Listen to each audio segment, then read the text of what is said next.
বাসায় যখন কলা নিয়ে আসে তখন একদিন না যেতেই কিন্তু কলাটা নরম হয়ে যায়। আমাদের বড়দেরই কাছে ভালো লাগে না, বাচ্চাদের কাছে কিভাবে ভালো লাগে। তো সেজন্য আমি মাঝে মাঝে কি করি, যখন কলাটা নরম হয়ে যায় তখন কলা দিয়ে আমি এভাবে পিঠা বানিয়ে ফেলি। তো আপনারাও কি আমার মতো করেন কি না আমাকে কমেন্ট করে জানাবেন। তো হ্যালো এভরিওয়ান, আসসালামু আলাইকুম। সবাই কেমন আছেন? আমি আপনাদের জন্য আজকে কলার পিঠা করে দেখাবো। আমার পেজে কলার পিঠা করে দেখিয়েছি আরও আগে। আজকেরটা আরও বেশি ভালো হয়েছে, মজা হয়েছে। তো সেজন্য আজকেরটা আমি আপনাদের সাথে শেয়ার করব। আপনারা এখানে দেখতেই পেয়েছেন আমি এখানে 4টা কলা নিয়েছিলাম, বড় সাইজের যে সাগর কলাগুলো সেগুলো। তো এগুলো একটু নরম হয়ে গিয়েছে, এগুলো আমি হাত দিয়ে চটকিয়ে নিয়েছি। নরম কলাগুলো হাত দিয়ে চটকিয়ে নিতে সুবিধা, তো সেজন্য পরিমাণ অনুযায়ী চিনি দিয়ে আমি হাত দিয়ে চটকিয়ে নিয়েছি। পরিমাণ অনুযায়ী কলা নিয়ে নিয়েছি, সেই পরিমাণ অনুযায়ী আমি এখানে ময়দা দিয়ে দিয়েছি। তো আমি এখানে 2 চামচ ময়দা দিয়েছি, বেকিং পাউডার দিয়ে দিয়েছি, দেখতেই পেয়েছেন। বেকিং সোডাও দিয়ে দিয়েছি।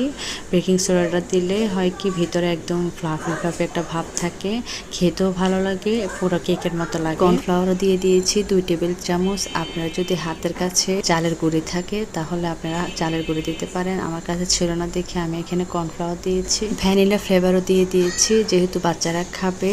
আসলে কলার একটা ফ্লেভার থাকে, আপনারা চাইলে ভ্যানিলা ফ্লেভারটা স্কিপ করতে পারেন। তো আমি চিন্তা করলাম যেহেতু বাচ্চারাও খাবে, ভ্যানিলা ফ্লেভারটা সামান্য পরিমাণ সেজন্য দিয়ে দিয়েছি। চামচ দিয়ে দেখিয়ে দিচ্ছি যে ডোটা কেমন হবে। ডোটা এরকম হলে আপনার পিঠাটা দেখতেও সুন্দর লাগবে, খেতেও ভালো লাগবে। আর বেশি নরম নরম হয়ে গেলে তো পিঠাটা বেশি ভালো লাগবে না, ভেতরও হতে চাইবে না সহজে। তেলটা আগে থেকে গরম করে রেখেছিলাম, রেখে আমি যে চামচ দিয়ে পিঠাগুলো দিব সেই চামচটাও কিছুক্ষণ তেলের মধ্যে রেখে গরম করে নিয়েছি। টেবিল চামচ নিয়ে নিয়েছি, আপনারা চাইলে হাত দিয়ে দিতে পারেন।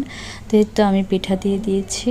এভাবে আমি সবগুলো পিঠা ভেজে নিব। আপনারা বাচ্চাদেরকে এভাবে কলা দিয়ে পিঠা বানিয়ে দেবেন, দেখবেন ওরা কেকের মতো খেয়ে ফেলবে। আসলে এটার টেস্টটা কেকের মতোই অনেকটা লাগে। তো যাদের বাচ্চারা কলা খায় না বা তারাও এভাবে ট্রাই করতে পারেন, বাচ্চাদেরকে এভাবে দিতে পারেন, বিকেলবেলা নাস্তা এসবেও দিতে পারেন, টিফিনও দিতে পারেন। নর্মালি এটা 5-6 দিন থাকবে, তারপরে কিন্তু নষ্ট হয়ে যাবে। তো এই তো আমার কিন্তু এক পিঠ ভাজা হয়ে গিয়েছে পিঠার, আরেক পিঠ আমি উল্টিয়ে দিয়েছি। কত সহজে আমি উল্টাতে পেরেছি দেখতেই পেয়েছেন। পিঠা বানাতে গেলে যদি মনের মতো হয় তাহলে অনেক বেশি ভালো লাগে। পিঠাগুলো ভিতরে কতটা ফ্লাফি হয়েছে এটা দেখেই বোঝা যাচ্ছে। যারা যখন কলা না খাবে তখন আপনারা বাচ্চাদেরকে এভাবে বানিয়ে দিতে পারেন, ওরা অনেক বেশি পছন্দ করবে। তো আমার বাসায় যখনই কলা নিয়ে আসে আমি এইভাবেই পিঠা বানিয়ে দিই। আসলে কলা যখনই আনি তখন খাওয়া হয় না, একটা দুইটার বেশি। তো সেজন্য বেশিরভাগ কলাই থেকে যায়। তো আমি এভাবে পিঠা বানিয়ে দিই, এভাবে বানিয়ে দিলে ওরা অনেক মজা করে খেয়ে নেয়, বড়রাও অনেক বেশি পছন্দ করে বিকেলের নাস্তা হিসেবে।